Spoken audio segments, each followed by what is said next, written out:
কোরআনে কারিমে যে সমস্ত নারীর উল্লেখ আছে আমরা একটু জানার চেষ্টা করি সংক্ষেপে। প্রথমেই সবার আগে যার নাম আসে মারিয়াম, যার আলোচনা কোরআনের পৃষ্ঠায় পৃষ্ঠায় পাড়ায় পাড়ায় সূরায় সূরায় রয়েছে, বিভিন্ন জায়গায় জায়গায় আল্লাহ তাআলা করেছেন। সেই মারিয়াম তিনি হলেন গোটা পৃথিবীর কিয়ামত পর্যন্ত আগত আমাদের সকল মা বোনদের জন্য সবচেয়ে উজ্জ্বল উদাহরণ, সবচেয়ে উজ্জ্বল দৃষ্টান্তগুলোর একটি। কোরআনে মারিয়ামের পাশাপাশি আমাদের মা, মুমিনদের মা উম্মুল মুমিনিন নবী পত্নী আয়েশা রাদিয়াল্লাহু তাআলা আনহা, তার সম্পর্কে সূরা নূরে কয়েকটি আয়াতে আল্লাহ রাব্বুল আলামিন আলোকপাত করেছেন। আমরা অনেকে জেনে থাকব আয়েশা রাদিয়াল্লাহু তাআলা আনহার চরিত্রে কালিমা লেপনের অপচেষ্টা এবং ঘৃণ্য কর্ম করেছিল মুনাফিকরা। আল্লাহ রাব্বুল আলামিন তার পুততা, পবিত্রতা, তার সতীত্ব এবং তার ব্যাপারে যে মিথ্যা অপবাদ দেওয়া হয়েছে সেই মিথ্যা অপবাদ এবং ষড়যন্ত্র সম্পর্কে কোরআনে কারিমে অনেকগুলো আয়াত নাজিল করেছেন। একজন নারী তার চরিত্রে কালিমা লেপন করার অপচেষ্টা যখন করেছে কিছু সমাজের ঘৃণ্য পুরুষেরা, মুনাফিকেরা, আল্লাহ রাব্বুল আলামিন তার চরিত্রের পুততা পবিত্রতা প্রকাশ করবার জন্য, ঘোষণা দেবার জন্য কোরআনে কারিমে অনেকগুলো আয়াত নাজিল করেছেন। একজন নারী হিসেবে, একজন মুসলিম মেয়ে হিসেবে এই ঘটনা নিশ্চয়ই আমাদের জন্য আনন্দদায়ক, এই ঘটনা নিশ্চয়ই আমাদের জন্য প্রেরণাদায়ক। কোরআনে কারিমে আল্লাহ রাব্বুল আলামিন ইব্রাহিম আলাইহিস সালামের স্ত্রী হাজেরা এবং সারা আলাইহিমা সালাতু ওয়াস সালাম তাদের সম্পর্কে আল্লাহ রাব্বুল আলামিন আলোকপাত করেছেন। নাম সরাসরি উল্লেখ করেননি, কিন্তু আলোকপাত হয়েছে। কোরআনে কারিমে জাকারিয়া আলাইহিস সালামের স্ত্রীর আলোকপাত হয়েছে, মুসা আলাইহিস সালামের মায়ের আলোচনা হয়েছে, কোরআনে মুসা আলাইহিস সালামের বোনের আলোচনা হয়েছে, কোরআনে মুসা আলাইহিস সালামের স্ত্রীর আলোচনা হয়েছে যিনি ছিলেন শুআয়ব আলাইহিস সালামের মেয়ে, কোরআনে ফেরাউনের স্ত্রী আসিয়ার আলোচনা হয়েছে, কোরআনে বিলকিসের আলোচনা হয়েছে, কোরআনে ঈসা আলাইহিস সালামের নানী ইমরাতে ইমরান মারিয়ামের মায়ের আলোচনা হয়েছে, কোরআনে আইয়ুব আলাইহিস সালামের স্ত্রীর আলোচনা ইঙ্গিত হয়েছে, এবং কোরআনে উম্মাহাতুল মুমিনিন সমস্ত নবী পত্নীগণ, আমাদের মাগণ, প্রিয় নবী সাল্লাল্লাহু আলাইহি সাল্লামের স্ত্রীগণ, সম্মানিতা স্ত্রীগণ, তাদের আলোচনা হয়েছে। এবং আল্লাহ রাব্বুল আলামিন ঘোষণা দিয়েছেন যে ওয়াজওয়াজুহু উম্মাহাতুকুম, নবী সাল্লাল্লাহু আলাইহি সাল্লামের পত্নীগণ, ঈমানদার তোমাদের মা, তাদের আলোচনা হয়েছে। কোরআনে খাদিজা রাদিয়াল্লাহু তাআলা আনহা সম্পর্কে আল্লাহ রাব্বুল আলামিন ইঙ্গিত করেছেন একাধিক আয়াতে। কোরআনে হাফসা রাদিয়াল্লাহু তাআলা আনহা সম্পর্কে ইঙ্গিত রয়েছে সূরা তাহরিমে। কোরআনে কারিমে যায়েনাব বিনতে জাহাশ রাদিয়াল্লাহু তাআলা আনহা সম্পর্কে আলোচনা রয়েছে। কোরআনে আরো বহু নারীর সম্পর্কে আলোচনা হয়েছে। আমরা কোরআনে এত নারীর আলোচনা রয়েছে, এত নারীর ইতিহাস রয়েছে, গুরুত্বপূর্ণ দিক উঠে এসেছে, সেটা আমরা অনেক মুসলিমরাও জানি না। ভাইরা আমার, এর পাশাপাশি আল্লাহ রাব্বুল আলামিন কোরআনে কারিমে এমন কিছু নারীর উদাহরণ তুলে ধরেছেন যারা তাদের অবাধ্যতার কারণে, তাদের নাফরমানের কারণে, তাদের মন্দ স্বভাবের কারণে, তাদের কুফরির কারণে, তারা আল্লাহর অবাধ্য হওয়ার কারণে, তাদের খারাপ পথে চলে যাওয়ার কারণে তাদের করুণ পরিণতি আল্লাহর শাস্তির মুখোমুখি হতে হয়েছে, পৃথিবীর ইতিহাসে আস্থা করে নিক্ষিপ্ত হয়েছে। তাদের ইতিহাস আল্লাহ তাআলা তুলে ধরেছেন শুধুমাত্র আমার মা বোনদের জন্য, ইমানদার মহিলাদের জন্য, তারা যেন সেখান থেকে শিক্ষা গ্রহণ করতে পারেন। ভাইরা আমার, কোরআনে কারিমের সূরা তাহরিম গুরুত্বপূর্ণ একটি সূরা রয়েছে।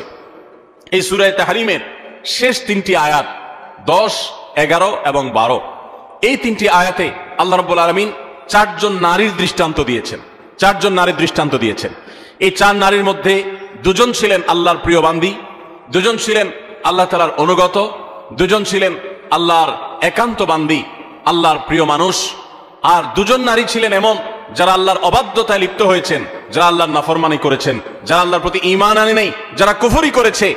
আল্লাহ রাব্বুল আলামিন ভালো এবং মন্দ পাশাপাশি রেখে আমাদের সামনে উদাহরণ রেখে আমাদের মায়ের জাতিকে সেখান থেকে শিক্ষা গ্রহণ করার, তাদের করণীয় নির্ধারণ করার নির্ধারিত ঘোষণা এবং শিক্ষা দেওয়ার জন্য আল্লাহ তাআলা এগুলো উল্লেখ করেছেন। সূরা তাহরিমের এই 10 এবং 11, 12 শেষের তিনটা আয়াতের শুরুতেই আমরা দেখতে পাই আল্লাহ রাব্বুল আলামিন বলেছেন, দরাবাল্লাহু মাসালাল লিল্লাযিনা কাফারু ইমরাআতা নূহ ওয়া ইমরাআতা লূত, যারা কুফরি করেছে, পৃথিবীতে আল্লাহর প্রতি অবাধ্য হয়েছে, ইতিহাসের আস্থা করে নিক্ষিপ্ত হয়েছে, তাদের নাম নেয়ার মানুষও আজ পৃথিবীতে নাই। তাদের নাম উল্লেখ করা হলে সেটা ঘৃণা ভরে উল্লেখ করা হয়। করুণ পরিণতির মুখোমুখি তারা হয়েছে। আল্লাহর আযাব তাদের উভয়কে দুনিয়াতে ধ্বংস করেছে, সরাসরি আসমানি আযাব তাদেরকে স্পর্শ করেছে, এবং সেই আযাবের সাক্ষী এখনো রয়েছে পৃথিবীতে। রেড সি তার সাক্ষী। পৃথিবীতে আল্লাহ রাব্বুল আলামিন এখনো পর্যন্ত সেই আযাবের আলামত রেখে দিয়েছেন, এবং কোরআনে আল্লাহ ঘোষণা করেছেন আল্লাহর আযাবে ধ্বংস হওয়া জাতিদের জনপদগুলো ভ্রমণ করে তোমরা দেখো এবং শিক্ষা গ্রহণ করো। আমার মায়েরা, আমার বোনেরা, আল্লাহ রাব্বুল আলামিন সেরকম দুজন নারীর কথা বলেছেন। একজন হলেন নূহ আলাইহিস সালামের স্ত্রী, আরেকজন ছিলেন লূত আলাইহিস সালামের স্ত্রী। আল্লাহ তাআলা বলছেন কানাতা তাহতা আবদাইন, তারা দুজন নারী। অবাক করা বিষয় হলো তারা আল্লাহর নাফরমান ছিল, বেঈমান ছিল, কুফরিতে লিপ্ত ছিল, আল্লাহর প্রতি ঈমান আনে নাই, অথচ তারা দুজন নবীর স্ত্রী ছিলেন। নবীর ঘরে থেকেও তারা ঈমানদার হতে পারে নাই। এখান থেকে বোঝা যায় যে আমাদের সমাজে বহু আলেমের মেয়ে, বহু নেককার মানুষের মেয়ে, তাদের পরিবারের মেয়ে হয়ে অনেকে গর্ব করেন যে আমরা অমুক বংশের। এমনকি ছেলেদের বেলাও এই কথা প্রযোজ্য যে কোনো বংশ পরিচয় দিয়ে আল্লাহর কাছে কেউ কোনো মর্যাদা পাবে না কিয়ামতের দিন। আল্লাহর কাছে মর্যাদা পাবে বান্দার কর্ম দ্বারায়, তার বিশ্বাস দ্বারায়, তার আমল দ্বারায়। ইন্না আকরামাকুম ইনদাল্লাহি আতকাকুম, আমাদের মধ্যে কে বেশি মুত্তাকি আল্লাহ সেটা দেখবেন। একজন সাধারণ দিনমজুর, একজন সাধারণ রিক্সা চালকের মেয়ে আপনি, তার স্ত্রী আপনি, একজন সাধারণ মানুষের বোন আপনি, একজন সাধারণ মানুষের পরিবারের সদস্য আপনি। আপনি যদি আল্লাহ ভীরু হন, আপনি যদি মুত্তাকি হন, আপনি যদি গুনাহ পরিহার করেন, হারাম পরিত্যাগ করেন, খারাপ বিষয় পরিহার করেন, আল্লাহর কাছে আপনি সবচেয়ে শ্রেষ্ঠ মানুষ, সবচেয়ে উত্তম মানুষ, সবচেয়ে কিয়ামতের ময়দানের ভিআইপি মানুষ হতে পারবেন।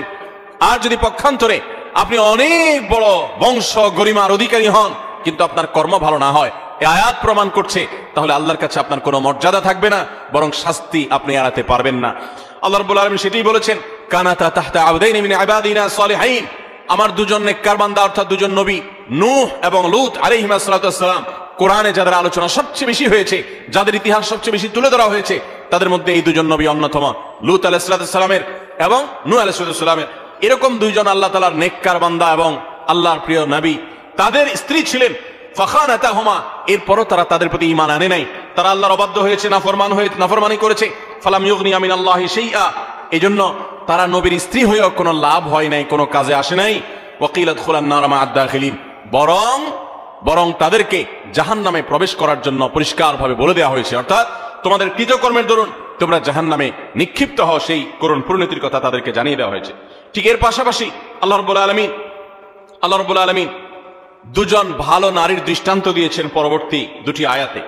সেই ভালো নারী যাদের দৃষ্টান্ত আল্লাহ রাব্বুল আলামিন দিয়েছেন সেটি হলো, তারা হলেন ওয়াদারাবাল্লাহু মাসাল লিল্লাযিনা আমানু ইমরাআতা ফিরআউন, যারা ঈমানদার তাদের সম্পর্কে আল্লাহ রাব্বুল আলামিন বলেছেন যে ঈমানদারদের জন্য উজ্জ্বল উদাহরণ দৃষ্টান্ত হলো ফিরআউনের স্ত্রী। ফিরআউন আল্লাহর অবাধ্য ছিল, নাফরমান ছিল, অথচ তার স্ত্রী আসিয়া আলাইহিস সালাম তিনি ছিলেন আল্লাহর অনুগত বান্দা, আল্লাহর প্রতি ঈমান এনেছেন। ইয ক্বালাত রাব্বি ইবলি ইনদাকা বাইতান ফিল জান্নাহ, তোমরা স্মরণ করো সেই সময়ের কথা যখন এই পাপিষ্ঠ ফিরআউন নিজের স্ত্রীকে কঠিন এবং পীড়াদায়ক যন্ত্রণাদায়ক শাস্তি দিয়ে তাকে হত্যা করেছে নির্মমভাবে। তিনি যখন শাহাদাতের সুধা পান করছিলেন তখন আল্লাহর কাছে দোয়া করেছেন রব্বি ইবনি লি ইনদাকা বাইতান ফিল জান্নাহ, আল্লাহ এই যে আমার প্রাণ বের হচ্ছে আযাবে তোমার প্রতি ঈমান আনার কারণে, তুমি এর বিনিময়ে আমার জন্য জান্নাতে গৃহ নির্মাণ করিও। ওয়ানাজ্জিনি মিন ফিরআউন ওয়া আমালি, এবং ফিরআউন এবং ফিরআউনের যে কর্মকাণ্ড এগুলো থেকে আমাকে মুক্তি দাও।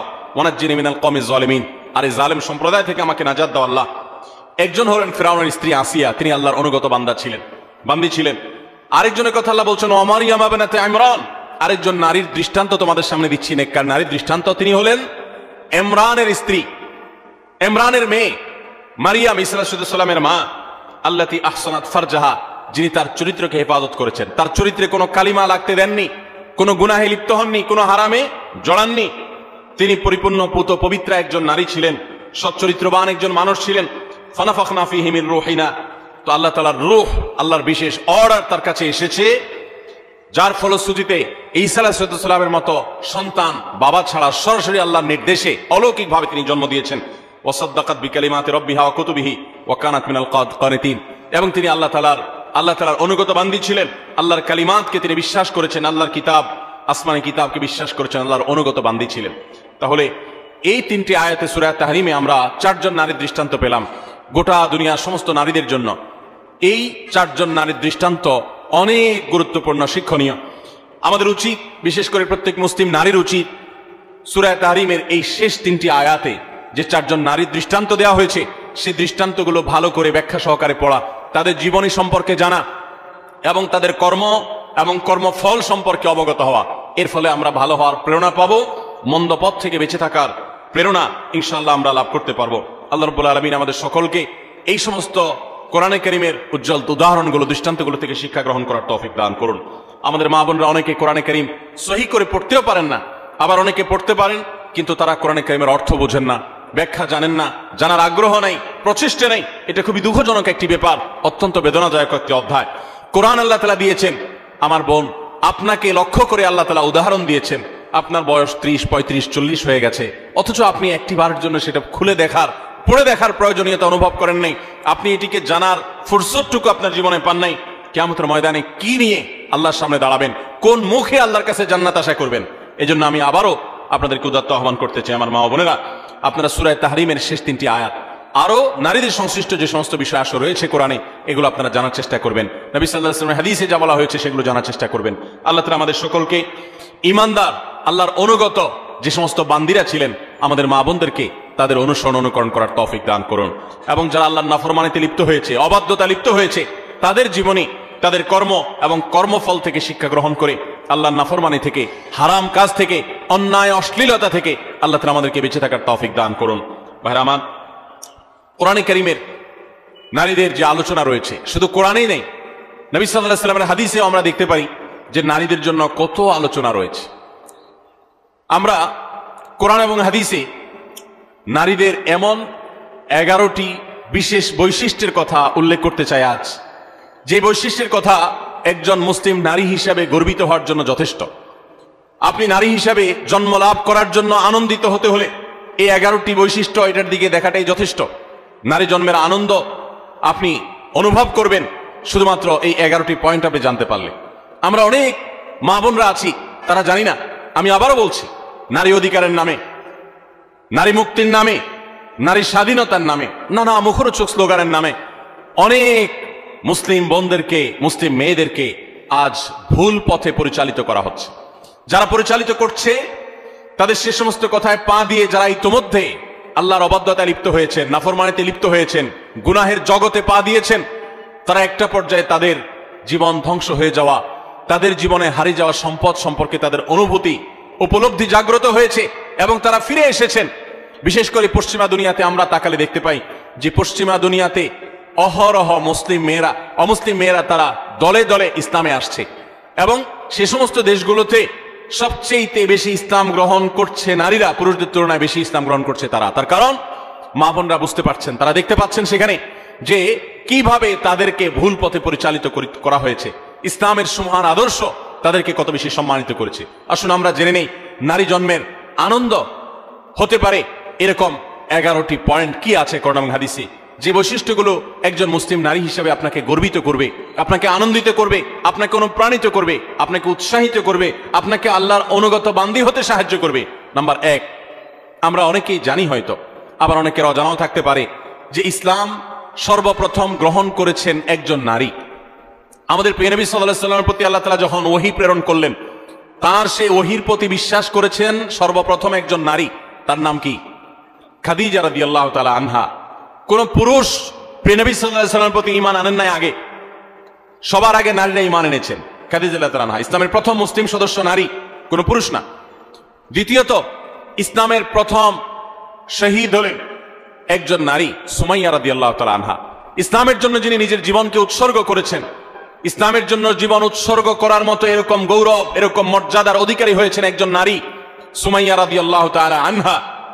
ভাইরা আমার, আমাদের মুসলিম মেয়েদের আনন্দিত হওয়ার জন্য, তাদের আল্লাহর কাছে কৃতজ্ঞতা প্রকাশ করবার জন্য এই একটি পয়েন্ট যথেষ্ট যে ইসলামের জন্য পৃথিবীতে যুগ যুগ ধরে পুরুষরাই সবচেয়ে বেশি তাদের আত্মত্যাগ করেছেন, শাহাদাত বরণ করেছেন, জীবন দিয়েছেন, কিন্তু এর সূচনা করেছেন একজন নারী, এর শুরুটা করেছেন একজন নারী। তিনি ছিলেন সুমাইয়া রাদিয়াল্লাহু তাআলা আনহা, এমন একজন সাহাবী, নির্মমভাবে তাকে শাহাদাতের পেয়ালা পান করতে হয়েছে। আল্লাহর দ্বীনের জন্য তিনি জীবন দিয়েছেন। আমার মা বোনরা, একজন নারী, তিনি শাহাদাতের এই পথ সর্বপ্রথম দেখিয়েছেন, প্রথম পেয়ালা তিনি পান করেছেন শাহাদাতের। এটি কি আমাদের মা বোনদের গর্বের জন্য যথেষ্ট নয়? তৃতীয়ত, প্রিয় নবী সাল্লাল্লাহু আলাইহি সাল্লাম তার জীবনের একেবারে শেষের দিকে এসে অত্যন্ত হৃদয়গ্রাহী যে ওসিয়ত ছিল, তার উপদেশ ছিল, সেই উপদেশের মধ্যে একটি ছিল ফাস্তাউসু বিন-নিসাই খায়রা। ভাইরা আমার, মা বাবা, মুরব্বীরা, প্রিয়জনেরা তারা যখন মৃত্যুর মুখোমুখি হন, তারা যখন জীবনের শেষ প্রান্তে এসে উপনীত হন, তখন তারা তাদের একান্ত কাছের লোকদেরকে ডেকে ওসিয়ত করেন, উপদেশ দেন, তাদেরকে ডেকে এনে নসিহত করেন। জীবনের শেষ মুহূর্তে যাওয়ার সময় ছেলে মেয়েদের দিকে তাকিয়ে তাদের মাথায় হাত বুলিয়ে অত্যন্ত স্নেহ পরম মমতার সাথে যে উপদেশ দেওয়া হয়, সেটার গুরুত্ব অপরিসীম। নবী সাল্লাল্লাহু আলাইহি ওয়াসাল্লাম ঠিক তার জীবনের একেবারে শেষে এসে তিনি কিন্তু ঐতিহাসিক ভাষণে তিনি মেয়েদের প্রতি সদ্ব্যবহার করার জন্য, তাদের ব্যাপারে নবী সাল্লাল্লাহু আলাইহি ওয়াসাল্লাম থেকে কল্যাণের উপদেশ গ্রহণ করবার জন্য তিনি নির্দেশ দিয়ে গেছেন, ফাস্তাউসু বিন-নিসাই খায়রা। হে দুনিয়ার মানুষ, তোমরা মেয়েদের ব্যাপারে কল্যাণের আচরণ, ভালো আচরণ করার ব্যাপারে আমার কাছ থেকে উপদেশ গ্রহণ করো, আমি তোমাদের ওসিয়ত করে গেলাম। নবী সাল্লাল্লাহু আলাইহি ওয়াসাল্লাম এরকম হৃদয়গ্রাহী ভাষায় মা বোনদের ব্যাপারে সাবধান সতর্ক করে গেছেন। তার জীবনের শেষ সতর্ক বাণীগুলোর মধ্যে থেকে একটি, যে নারীদের ব্যাপারে তোমরা আমার কাছ থেকে উপদেশ গ্রহণ করো, কল্যাণ, তাদের সাথে তোমরা কল্যাণের আচরণ করবে, তাদের কল্যাণকামী হবে, সুন্দর আচরণ করবে, তাদের কোনো কষ্ট দিবে না। অর্থাৎ এই মর্মে আমি তোমাদেরকে ওসিয়ত করে যাচ্ছি, আমার এই ওসিয়তকে তোমরা মেনে চলবে। মায়েদের আনন্দের একটা বিষয় এটি, তাদের গর্ব করার মতো একটি বিষয় এটি যে প্রিয় নবী সাল্লাল্লাহু আলাইহি ওয়াসাল্লাম জীবনের শেষ ওসিয়তগুলোর মধ্যে থেকে একটি ছিল আমাদের ব্যাপারে যেন সবাই সজাগ থাকে, সুন্দর দৃষ্টি রাখে। নাম্বার 4, আমরা জানি যে কোরআনে কারিমে আল্লাহ রাব্বুল আলামিন নারীদের সূরা নামে সূরা রেখেছেন, পুরুষদের সূরা এরকম নামে, অর্থাৎ পুরুষদের সংশ্লিষ্ট সূরা বলতে আলাদা কোনো সূরা রাখেন নাই। শুধু তাই নয়, কোরআনে কারিমের সবচেয়ে বড় দীর্ঘ আয়াতনের গুরুত্বপূর্ণ সূরা হলো সূরাতুন নিসা। এই সূরাতুন নিসা আল্লাহ তাআলা নারীদের নামে নামকরণ করেছেন। সেখানে নারীদের সমস্ত অধিকারগুলো, তাদের বিধিবিধানগুলো, তাদের মর্যাদা, তাদের করণীয়, তাদের জন্য মোটিভেশন আল্লাহ তাআলা সেখানে রেখেছেন। শুধু সূরা নিসাই নয়, কোরআনে কারিমে আল্লাহ রাব্বুল আলামিন সূরা নিসার পাশে সূরা তাহরিম, সূরা তালাক, সূরা মুজাদালা, অনেকগুলো সূরা নারীদের জন্য, নারীদের বিধিবিধান সংশ্লিষ্ট বিষয়গুলোর জন্য তারা নাজিল করেছেন। এগুলো এক একটা 2 পৃষ্ঠা 4 পৃষ্ঠার সূরা, আর সূরা নিসা তো বহু পৃষ্ঠা সম্বলিত সূরা। কোরআনে কারিমে 25 জন নবী রাসূলের আলোচনা যেরকম রয়েছে, ঠিক একইভাবে 20-25 জন মহিয়সী নারীর আলোচনা কোরআনে রয়েছে। কোরআনে আল্লাহ রাব্বুল আলামিন এতগুলো নারীর আলোচনা বিভিন্ন প্রসঙ্গে যে ইঙ্গিত করেছেন, আলোচনা করেছেন, এখান থেকে মাতৃজাতির প্রতি যে মর্যাদা রয়েছে সেটি ইসলামে যে মর্যাদা রয়েছে সেটি প্রকাশিত হয়। নারী হিসাবে আনন্দিত হওয়ার জন্য এই পয়েন্টটা কি যথেষ্ট নয় যে কোরআন তাদেরকে এত গুরুত্ব দিয়েছে, এত মর্যাদা দিয়েছে? সম্মানিত উপস্থিতি, 5 নম্বর, নবী সাল্লাল্লাহু আলাইহি ওয়াসাল্লামের ঐতিহাসিক বক্তব্য, ঐতিহাসিক হাদিস রয়েছে, আপনারা অনেকে জানেন। তিনি বলেছেন, খায়রুকুম লি আহলি ওয়া আনা খায়রুকুম লি আহলি। পুরুষদের জন্য তিনি নারীদের কাছ থেকে ভালো হওয়ার সার্টিফিকেট নেওয়াকে ভালো হওয়ার পূর্ব শর্ত হিসেবে উল্লেখ করেছেন। এটা নারী জাতির জন্য আনন্দের বিষয় যে পৃথিবীর কোন পুরুষ তিনি আল্লাহর খাতায় ভালো, এটা তার নাম লেখাতে হলে, আল্লাহর কাছে ভালো প্রমাণ হতে হলে তার স্ত্রীর কাছে তিনি ভালো, এই সার্টিফিকেট নিতে হবে। সার্টিফিকেট নেওয়া বলতে কাগজে সার্টিফিকেট না। যে ব্যক্তি তার আচার আচরণ দ্বারা, তার কর্মকাণ্ড দ্বারায়, তার উত্তম ব্যবহার দ্বারায়, তার সুন্দর আখলাক দ্বারায় তার স্ত্রীকে এতটা সন্তুষ্ট করতে পেরেছে যে স্ত্রী মন থেকে তার স্বামীকে ভালো মানুষ হিসেবে জানে, এই সার্টিফিকেট, এই সাক্ষ্য স্ত্রীর কাছ থেকে এই মূল্যায়ন পাওয়ার আগ পর্যন্ত মানুষ আল্লাহর কাছে শ্রেষ্ঠ হয় না। নবী সাল্লাল্লাহু আলাইহি ওয়াসাল্লাম এই ঐতিহাসিক বাণীর মাধ্যমে নারী জাতিকে কোন মর্যাদা আসীন করেছে চিন্তা করুন। আমাদের দেশের চারিত্রিক সনদপত্র বিভিন্ন জনপ্রতিনিধিগণ ইস্যু করে থাকেন, মেম্বার, চেয়ারম্যান, কমিশনাররা দিয়ে থাকেন। এর ফলে তাদের একটা মর্যাদা বোঝা যায় যে তারা সাধারণ নাগরিকের, সাধারণ মানুষের, সর্বস্তরের মানুষের চারিত্রিক সনদপত্র ইস্যু করে থাকেন। ইসলাম সমস্ত পুরুষদের চারিত্রিক সনদপত্র ইস্যু করার অধিকার নারীদের হাতে দিয়েছেন, স্ত্রীদের হাতে দিয়েছেন। স্ত্রী যদি বলে যে আমার স্বামী, তার আচার আচরণ, ব্যবহার, তার কর্মকাণ্ড সবকিছু মিলিয়ে তিনি একজন ভালো মানুষ, এটি আমি বলতে পারি, এটা যদি মন থেকে কোনো নারী তার স্বামী সম্পর্কে সাক্ষ্য দেন, তাহলে আল্লাহর কাছে তিনি অত্যন্ত মর্যাদাবান মানুষ হিসেবে প্রমাণিত হন। সময়ত উপস্থিতি, এখান থেকে মায়ের জাতি, নারী জাতির প্রতি ইসলাম যে মর্যাদা দিয়েছে সেটা দিনের আলোর মতো পরিষ্কার হয়ে যায়। নবী করিম সাল্লাল্লাহু আলাইহি ওয়াসাল্লাম আরো বলেছেন, ওয়া আনা খায়রুকুম লি আহলি, তোমরা প্রত্যেকটা পুরুষ তোমাদের স্ত্রীদের কাছে ভালো আচরণ করে যতটা ভালো হতে পেরেছো, নবী সাল্লাল্লাহু আলাইহি ওয়াসাল্লাম তার নিজের কথা বলেছেন। 9 জন স্ত্রী থাকার পরেও তিনি তাদের সম্পর্কে তার নিজের বক্তব্য হলো যে আমি আমার সমস্ত স্ত্রীদের কাছে তোমরা যতটা ভালো হতে পেরেছো স্ত্রীদের কাছে, আমি হলাম তোমাদের চাইতেও আমার স্ত্রীর কাছে বেশি ভালো, অর্থাৎ আমার স্ত্রীরা আমাকে ভালো বনে এত বেশি জানে, যেটা তোমাদেরকে তোমাদের স্ত্রীরা জানা। কত বেশি উত্তম আচরণ করলে নবী সাল্লাল্লাহু আলাইহি ওয়াসাল্লাম এই আসনে আসীন হতে পেরেছেন। ভাইরা আমার, কতটা আস্থা থাকলে এইভাবে বলা যায়। তো এখান থেকে নারী জাতির মর্যাদা পরিষ্কারভাবে বোঝা যায় যে পুরুষদের শ্রেষ্ঠত্ব এবং তাদের মর্যাদা, তাদের মূল্যায়ন, এটা আল্লাহ তাআলা নারীদের উপরে ন্যস্ত করেছেন। নাম্বার 6, আমাদের প্রিয় নবী সাল্লাল্লাহু আলাইহি ওয়াসাল্লাম নারীদেরকে অনেক বেশি পছন্দ করতেন, ভালোবাসতেন, শ্রদ্ধা করতেন। এর মানে হলো, আপনারা জানেন, মা এবং বাবা উভয়ের মর্যাদা বর্ণনা করতে গিয়ে নবী সাল্লাল্লাহু আলাইহি ওয়াসাল্লাম কার মর্যাদা বেশি বর্ণনা করেছেন? বাবার না মায়ের? মায়ের। তাহলে এখানে নারীকে নবী সাল্লাল্লাহু আলাইহি ওয়াসাল্লাম অগ্রাধিকার দিয়েছেন। এবং নবী সাল্লাল্লাহু আলাইহি ওয়াসাল্লামের কাছে যখন সাহাবী জিজ্ঞাসা করেছেন, ইয়া রাসূলুল্লাহ, আবাররু মান, আমি কার সাথে বেশি সদাচরণ করব? নবী সাল্লাল্লাহু আলাইহি ওয়াসাল্লাম বলেছেন, উম্মাক, তোমার মায়ের সাথে। এরপরে আবার সাহাবী জিজ্ঞাসা করলেন, এরপর? তিনি বলেছেন, এরপরও তোমার মায়ের সাথে। এরপর জিজ্ঞাসা করলেন আবারও সাহাবী, বুঝলাম, এরপর কার সাথে করব? নবী সাল্লাল্লাহু আলাইহি ওয়াসাল্লাম বলেন, এবারও বলেন তোমার মায়ের সাথে। তারপর যখন সাহাবী জিজ্ঞাসা করলেন চতুর্থবার, তখন বললেন তোমার বাবার সাথে। তার মানে 3টা পুরস্কার যদি থাকে, gold medal, bronze medal, silver medal, এই সব মেডেল পুরস্কারগুলো একেবারে প্রথম, দ্বিতীয়, তৃতীয় সব পুরস্কারগুলো নবী সাল্লাল্লাহু আলাইহি ওয়াসাল্লাম দিয়েছেন মাকে, আর 4 নম্বর সান্ত্বনা পুরস্কার দিয়েছেন বাবাকে। তাহলে এখানে মায়ের মর্যাদা বেশি দেওয়া হয়েছে না বাবার মর্যাদা বেশি দেওয়া হয়েছে? দিনের আলোর মতো পুরস্কার। একজন মুসলিম নারীর জন্য কি এটা আনন্দের বিষয় নয়?